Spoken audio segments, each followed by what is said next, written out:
Les violences au Yémen continuent de préoccuper le Conseil de sécurité des Nations Unies qui doit se réunir ce dimanche pour examiner la situation. Le président yéménite Abdrabou Mansour Hadi a demandé l'intervention urgente de l'ONU pour mettre un terme à l'agression des miliciens chiites houthis qui contrôlent depuis septembre la capitale Sanaa.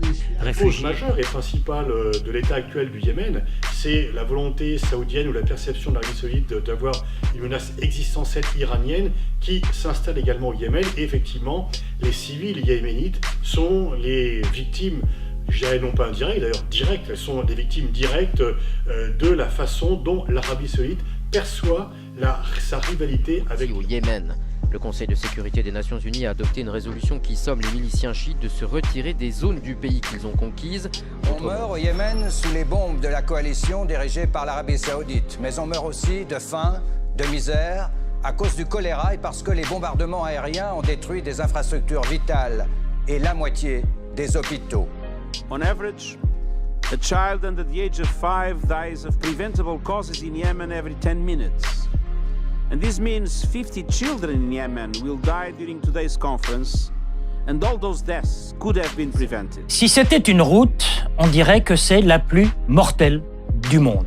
Mais comme c'est une mer, on dira que c'est le plus grand tombeau marin du monde. Il s'agit de la mer Méditerranée, cette mer que très précisément 207 000 migrants ont tenté de traverser dans le courant de l'année 2014 et 3 419 de ces hommes, femmes ou enfants y ont trouvé la mort, abandonnés, jetés à l'eau, noyés ou morts de soif ou de faim ou encore même faute de soins. Nouveaux échanges musclés entre l'Italie et Malte à propos des réfugiés.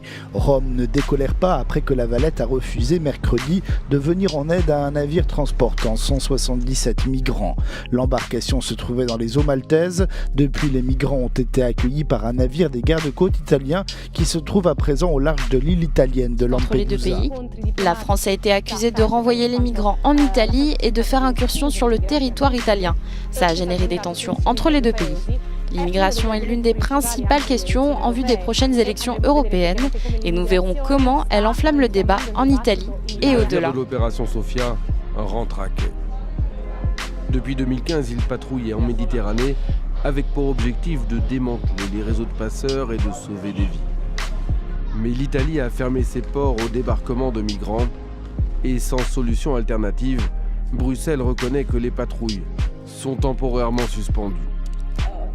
L'opération Sophia est une opération navale.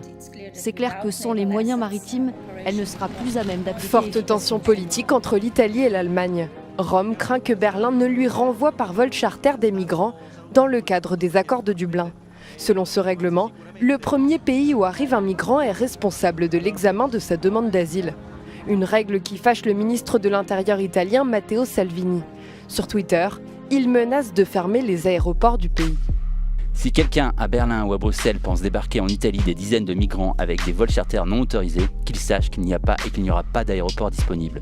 Nous fermerons les aéroports comme nous avons fermé les ports. Nouveau bras de fer en Méditerranée contre l'accueil des migrants.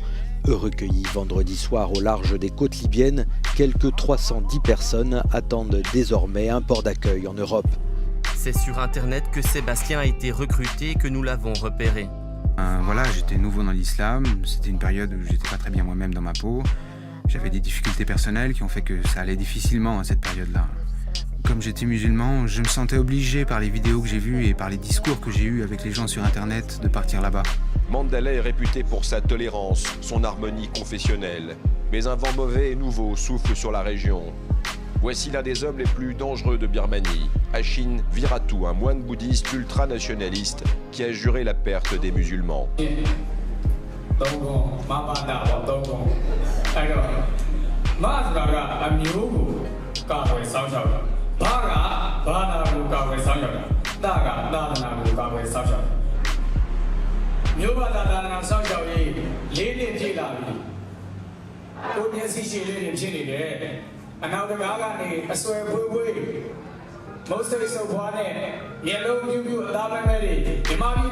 Le combat, mesdames et messieurs, contre l'extrémisme se joue dans l'esprit de chaque individu. Et l'éducation est en toute première ligne pour renforcer les défenses de chacun, les capacités à rejeter la haine. Il faut s'attaquer à la racine du problème, c'est-à-dire à l'idéologie qui se répand à partir d'une interprétation erronée de la religion. Il n'est pas simplement question de sécurité et d'attaque militaire, non. Nous devons tous agir pour éradiquer cette idéologie qui se fourvoie. Plus que jamais, les dirigeants religieux sont appelés à prendre position publiquement contre l'extrémisme violent et à prôner un discours d'ouverture. Ce que nous disons, ce que nous enseignons, ce que nous écrivons et ce que nous prêchons doit aller à l'encontre de l'extrémisme et de la violence. Et dans le même temps, nous devons construire une société plus juste. Tout le monde devrait agir et ne pas se contenter de parler. Et cela est d'autant plus vrai lorsqu'il s'agit de leaders religieux. La situation tragique en Corée du Nord, où sont affamés des centaines de milliers d'hommes et de femmes victimes de la pénurie. Depuis 3 ans, les famines ont fait plusieurs centaines de milliers de morts en Corée du Nord. La maigreur des enfants, leurs lésions cutanées sont des signes évidents de malnutrition. Eux ont la chance d'être hospitalisés, mais dans des établissements sans chauffage ni médicaments. On nous emmène au Niger, l'un des pays les plus pauvres du monde, avant-dernier dans le classement des pays selon l'indice de développement humain des Nations Unies. L'une des conséquences, la malnutrition des enfants. Le Niger est passé au-delà de 15% d'enfants malnutris selon l'ONU, un seuil d'urgence. Les causes de malnutrition sont multiples. Pauvreté des ménages, manque de ressources agricoles, absence d'eau potable, explosion des naissances. Ici, vous voyez les enfants qui viennent se faire soigner pour malnutrition. Tous les jours, il y a de nouvelles arrivées, de nouvelles admissions. Kidega Okumu gère le centre de santé de l'UNICEF, spécialisé dans l'accueil des enfants malnutris. Aux premières loges de la famine qui sévit au Sud-Soudan. Pour tenter de trouver des solutions à la crise alimentaire mondiale. Au cœur de cette crise, la flambée des prix des matières premières. Prenons ce soir l'exemple de l'un des plus gros producteurs de riz au monde, l'Inde. Le riz est là-bas la base de l'alimentation. Son prix ne cesse de grimper et les autorités ont même stoppé les exportations. Alors autant dire que la hausse de cet aliment ne laisse pas indifférent. D'ailleurs, dans le Figaro, on titre « L'Asie est maintenant menacée d'une crise alimentaire ». Toutes les grandes institutions craignent une pénurie du riz en 2008. L'environnement avec la grande bataille de l'Afrique du Sud pour sauver le rhinocéros. Le pays abrite 80% environ de la population mondiale et le nombre de mammifères tués depuis le début de l'année est en nette augmentation. Pourquoi ? Parce que la poudre de corne se vend 50 € le gramme. 50 € le gramme en Asie. Les braconniers alimentent un trafic juteux. Envoyés spéciaux dans la région du parc Kruger, Gérard Grisbeck, Frédéric Rank.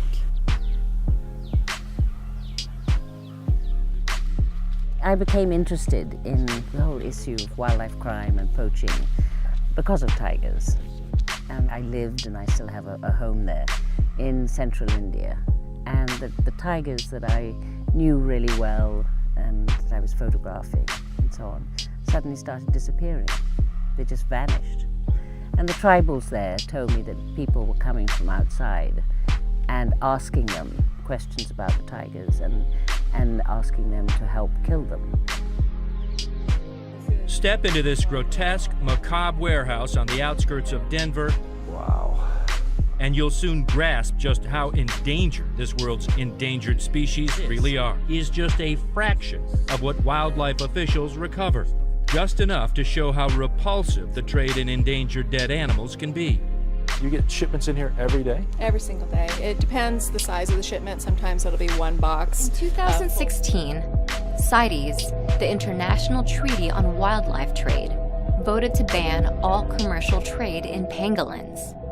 However, these creatures continue to be poached at an alarming rate, even causing a devastating crash in Asian pangolin populations. Recently, poachers have increasingly turned to African species.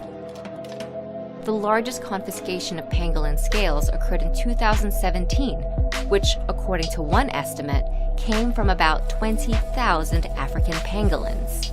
And make the arrest. Bags of rhino horns and ivory tusks are seized, but they're made out of wood. This is a training exercise run by the UN. The role-playing is meant to combat an illicit trade that authorities say is becoming more sophisticated.